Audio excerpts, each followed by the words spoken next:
Ya, halo. Hari ini kita akan membahas tentang proses Islamisasi di Banten. Namun, sebelum kita membahas proses Islamisasi di Banten, alangkah baiknya kita berdoa menurut kepercayaan masing-masing. Berdoa dimulai. Ya, berdoa selesai. Sebelum kita masuk ke dalam pembahasan, sebelumnya saya sudah meng-share modul pembelajaran tentang proses Islamisasi di Banten. Dan kalian semua bisa membukanya di HP atau laptop kalian masing-masing.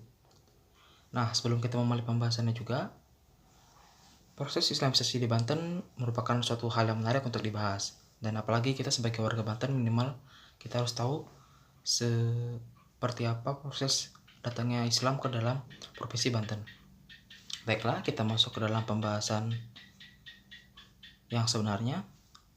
Pertama, Islamisasi di Banten sebelumnya belum ada pada masa pra-Islam. Pada masa pra-Islam, Banten masih menganut agama Hindu dengan berbagai macam bukti-bukti peninggalan Hinduistik. Namun pada abad ke-16, Islam masuk ke dalam Banten melalui pesisir-pesisir Banten, yaitu pelabuhan. Lalu masuklah juga seorang Sunan Gunung Jati yang merupakan pelopor Islam di Banten, dan dia menjadi raja pertama dari Kesultanan Banten, lalu dilanjutkan dengan anaknya Maulana Hasanuddin. Dan setelahnya Banten menjadi sebuah tempat kental dengan beragama Islam. Lalu selanjutnya kita akan membahas tentang tokoh muslim di Banten. Salah satunya adalah Syekh Alwawi Al-Bantani.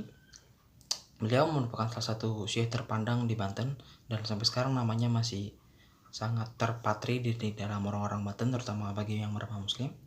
Lalu selanjutnya ada Asnawi Caringin Banten. Beliau juga salah satu tokoh yang merupakan sebuah ulama yang sangat terkemuka di Banten, dan beliau juga memiliki peran-peran yang sangat besar pada masa awal pra kemerdekaan.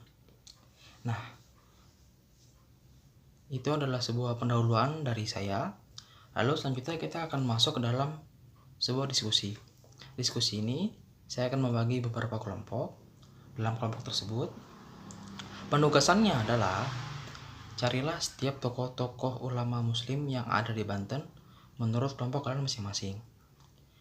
Carilah tempat kelahiran dia, karya dia, dan juga apa sumbangsi dia dalam proses Islamisasi di Banten. Lalu selanjutnya, setelah hasil diskusi kalian sudah jadi, kita akan melakukan pemaparan. Pemaparan tersebut akan dilakukan secara random berkelompok. Lalu setelahnya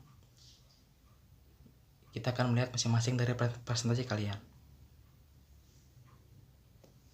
Ya, hasil atau waktu dalam diskusi kelompok sudah selesai. Saatnya marilah kita dengarkan pemaparan dari masing-masing kelompok mengenai tokoh Islam yang ada di Banten. Dimulai dari kelompok 3.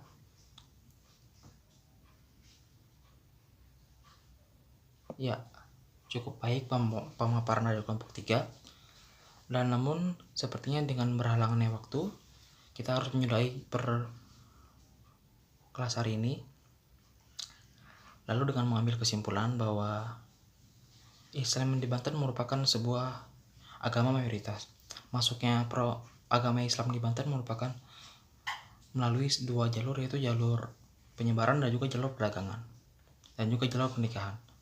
Dan pesatnya agama Banten didukung dengan munculnya Kesultanan Banten pada abad 15 hingga awal pra kemerdekaan. Sekian pembahasan dari saya, semoga dapat dimengerti. Terima kasih.